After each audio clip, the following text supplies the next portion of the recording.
Assalamualaikum warahmatullahi wabarakatuh. Saya Rena. Saya Bu Joko. Saya Pak Joko Senggol dong. Saya Dokter Ina. Saya Ren.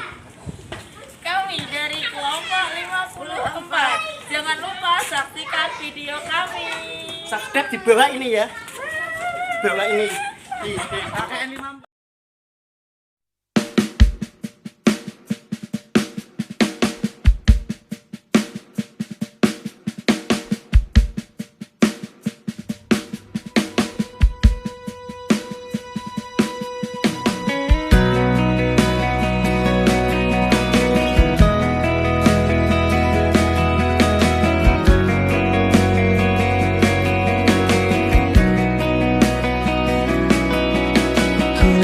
Semua yang ku inginkan tak akan ku ulangi.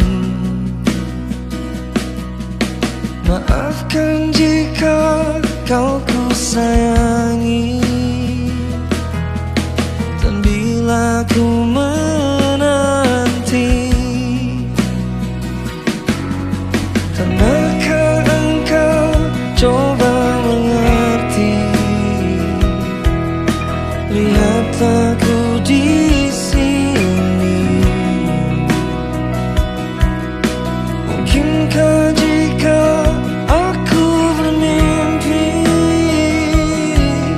salahkah tuh menanti?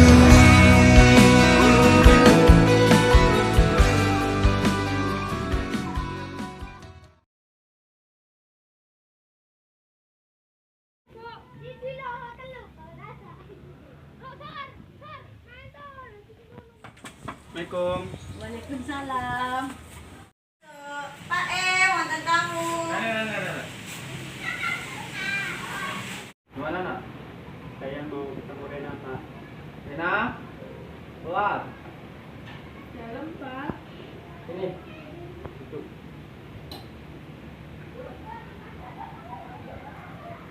Gimana ini? Saya sebenarnya yang sama Rena Pak. Jadi kamu yang melakukan perbuatan keji itu? Iya Pak, saya minta maaf. Apa yang kamu berikan? Saya kilaf Pak. Perbuatan yang tercela seperti itu. Kamu juga wanita tidak bisa menjaga diri. Untuk apa saya lakukan tinggi-tinggi kamu itu? Terus kalau sudah begini bagaimana? Harus nikah aja Pak. Emangnya nikah itu gampang? Belum kami tinggal di Pak. Kalian pikir menikah itu gampang? Menikah itu butuh persiapan, butuh pemikiran yang dewasa. Anak kecil seperti kalian tahu apa? Kamu sudah punya penghasilan? Sudah Pak. Memang cukup untuk membiayai kehidupan anak saya nanti. Insya Allah kalau dari itu alhamdulillah sudah. Kerjaan masih serabutan. Menikah itu tidak mudah yang seperti kalian pikirkan. Untuk kesiapan, Siapa? untuk tempat tinggal, makan. Misal kalian nanti sudah punya anak, kalian menyekolahkan. Tidak semudah itu. Kalau sudah begini bagaimana? Menodai martabat keluarga saya.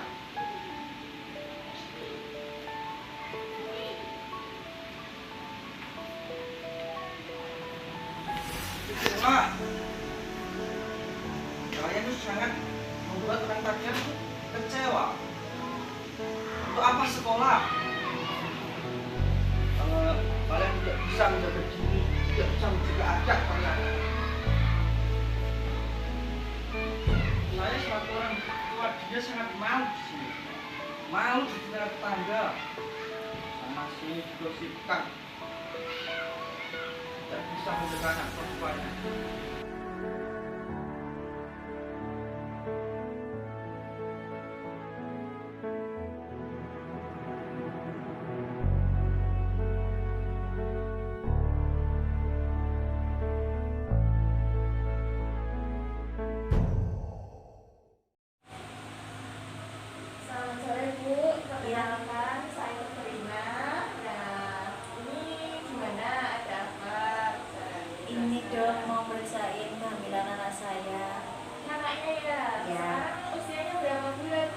18 tahun. 18 tahun. Udah berapa bulan? Baru 2 bulan.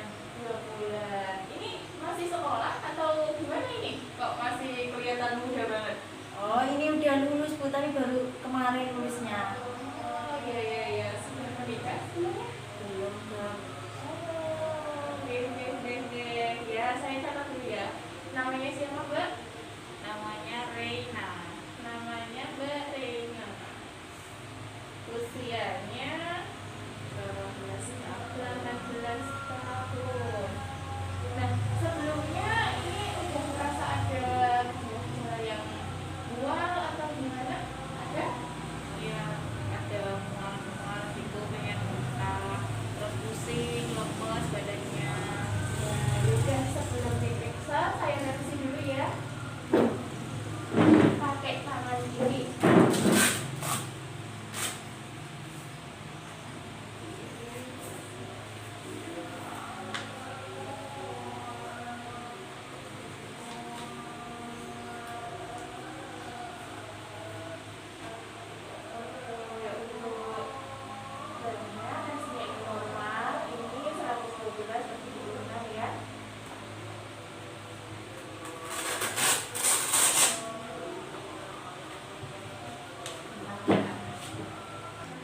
Ya, sekarang selanjutnya ini ya, Mbak, kita timbang dulu. Silahkan di sini.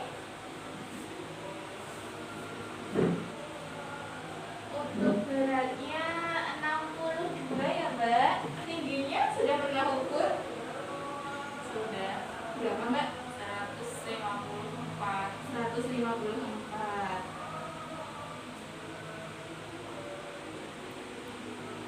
Oke, sekarang kita periksa dulu. Monggo silahkan naik di sini, hati-hati ya. Bisa dibantu, Bu. Oke, permisi ya, Mbak.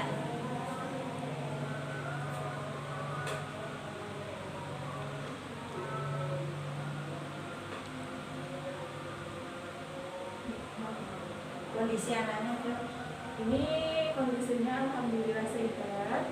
Kalau untuk mual-mual itu memang normal deh, Bu. Jadi memang di usia awal kehamilan itu normalnya memang mual-mual biasanya. Nah, untuk makannya mohon dijaga karena ini masih usia kandungan yang awal. Harap makannya yang gizi-gizi. Monggo kita sedikit ngobrol dulu ya. 18 tahun belum menikah. Tapi untuk pihak laki-lakinya sudah mengetahui untuk kehamilannya sudah ya. Sebelumnya ini ya Mbak ya, mohon maaf sekali. Nah, di usia yang 18 tahun ini sebenarnya masih sangat rentan ketika Mbaknya sudah hamil. Nah, bisa dikategorikan ke usia yang masih dini. Kalau Mbaknya menikah, berarti itu namanya pernikahan dini. Sudah pernah mendengar? sudah. Iya. Jadi pernikahan dini itu adalah pernikahan yang dilakukan di usia sebelum 18 tahun. Ya baik, untuk tadi sudah diukurnya, sudah diperiksa. Nah, berarti Mbaknya ini masih 18 tahunnya. 18 tahun, sudah belum menikah tadi, habis lulus dari SMA. Nah, sebelumnya saya mau tanya, untuk pihak laki-lakinya itu sudah mengetahui kehamilan ini? Sudah. Apakah sudah akan ada rencana untuk menikah? Untuk rencana menikah sih ada. Iya. Jadi gini ya Mbak ya, memang emosinya masih labil. Apalagi di usia seperti itu sangat-sangat rentan untuk seorang perempuan itu mengalami yang namanya kanker leher rahim. Ini ya Mbak ya, bisa dibaca di gambarnya. Kemudian kalau misalkan Mbaknya sudah menikah, tidak akan kita bisa pastikan kalau semuanya akan baik-baik saja ya. Kita memang berdoanya semua baik-baik saja, tapi karena usia Mbaknya itu 18 tahun, sedangkan Masnya berapa? Sama ya, iya, itu usianya, emosinya masih sangat labil, akan sangat mungkin terjadi KDRT. Apa itu KDRT? Kekerasan dalam rumah tangga. Iya, kekerasan dalam rumah tangga. Nah ini, kalau sudah kekerasan dalam rumah tangga, itu bisa saja menyebabkan perceraian dan yang lain sebagainya. Bahkan yang apa ya, ini kan sudah kejadian ya, sudah hamil. Sebenarnya resiko untuk kehamilan di usia 18 tahun ini sangatlah besar. Ini resikonya itu tinggi untuk ibu hamil.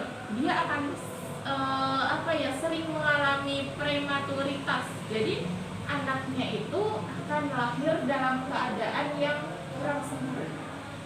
Tapi kita berharapnya untuk mbaknya semoga bayinya ini sehat-sehat dan lahir dengan sempurna, dengan dilancarkan semuanya ya mbak ya.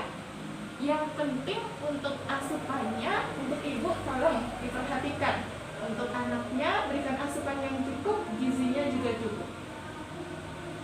Kemudian kenapa sih kok asupan itu sangat penting?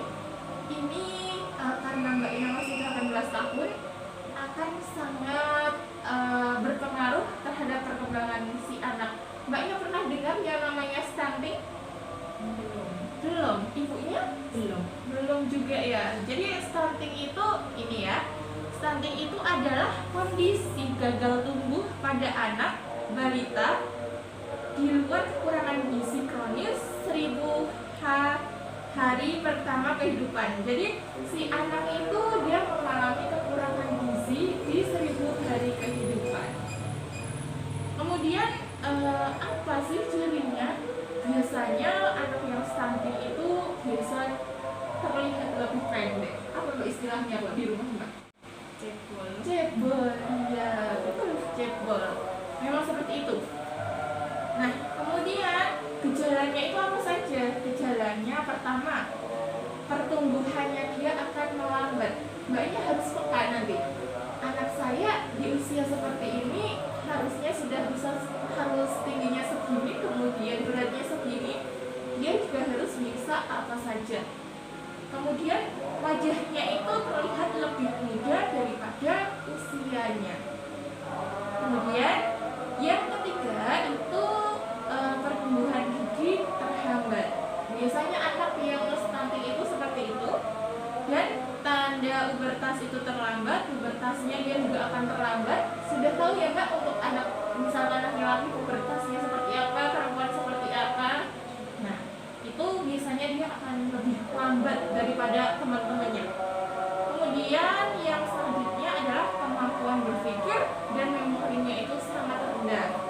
Itu ya semoga saja jangan sampai anaknya calon anak mbak ini sampai stunting. Tapi ya kita harus waspada, kita harus mencegahnya. Karena memang di usia 18 tahun ini sangat resikonya besar untuk mengalami stunting. Nah, kemudian bagaimana untuk mencegahnya stunting ini? Pertama, penuhi gizi sejak hamil. Ingat ya bu ya, untuk mbaknya nanti setiap periksa ke sini akan saya berikan vitamin, akan saya berikan obat-obat, harus diminum. Kemudian untuk makannya juga jangan lupa buah, jangan lupa daging-daging karena biar HB-nya itu tinggi. Jangan sampai HB-nya rendah, itu akan sangat berpengaruh untuk bayi. Kemudian yang kedua, KB setelah persalinan. Kami menyarankan ketika nanti mbaknya sudah persalinan itu segera melakukan KB. Tapi monggo nanti kembali ke mbaknya lagi apa keputusannya. Kemudian yang ketiga, memberikan ASI eksklusif selama 6 bulan. Usahakan ya mbak ya, berikan ASI untuk bayinya, hindari dulu untuk susu formulanya. Jadi untuk ASInya ini sebisa mungkin penuhi selama 6 bulan, kalau bisa 2 tahun. Ya. Kemudian yang selanjutnya adalah selalu jaga kebersihan. Meskipun mbaknya sudah tahu posisi hamil, itu selalu jaga kebersihan tubuh, kebersihan diri, dan terutama untuk makanannya yang masuk ke dalam tubuh mbaknya itu harus selalu higienis, harus bersih. karena nanti akan dikonsumsi oleh bayinya juga kan. Iya.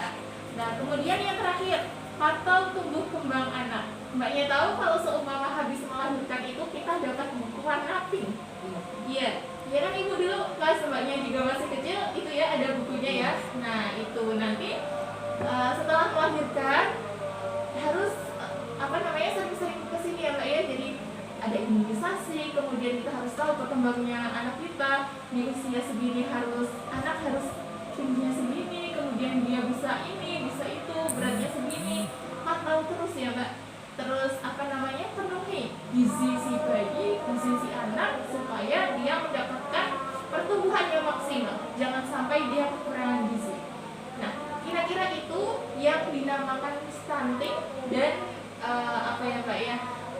Kita jangan berpikir dulu lah ya anaknya mbaknya stunting. Tapi ini adalah cara kita untuk mencegah. Kita harus mencegah supaya bayi yang dikandung mbaknya ini sehat selalu dan tidak mengalami yang namanya stunting. Nah, oke. Mungkin saya berikan resep dulu. Nanti bulan depan mbaknya kesini lagi ya untuk kontrol. Untuk resepnya nanti silakan ditebus di apotek depan.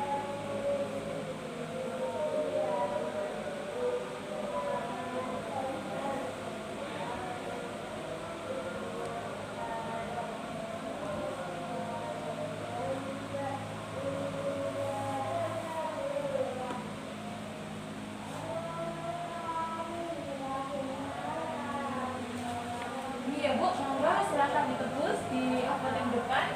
Terima kasih, jangan lupa untuk kontrol di bulan selanjutnya. Oke, sama-sama, hati-hati ya Mbak, sehat selalu.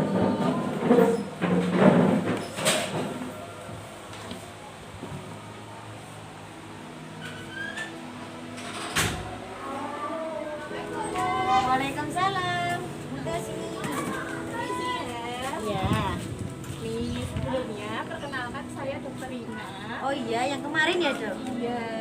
Nah, ini saya ingin sedikit berbagi ya Bu terkait dengan pencegahan stunting pada anak. Oh iya. Bisa mungkin nanti disampaikan untuk Mbak siapa kemarin? Mbak Rina. Iya Mbak Rina. Kalau seumpama pencegahan stunting pada anak itu sangat penting.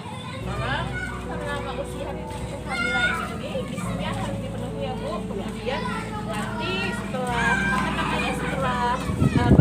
Mbak Rina melahirkan diusahakan nanti kemudian beri ASI secara eksklusif dan selalu jaga kesehatan dan kebersihan. Nah kemudian pantau tumbuh kembang anak ya Bu. Jangan lupa besok kalau seumpama sudah lahiran anaknya dibawa ke posyandu, ke puskesmas untuk mendapatkan imunisasi. Supaya supaya untuk mencegah stunting pada anak. Ya, mungkin cukup sekian. Ini bisa ibu bawa untuk dibaca-baca. Oh iya, ya. makasih ya dok. Iya sama-sama. Terima kasih ya Bu atas waktunya. Iya. Assalamualaikum. Waalaikumsalam.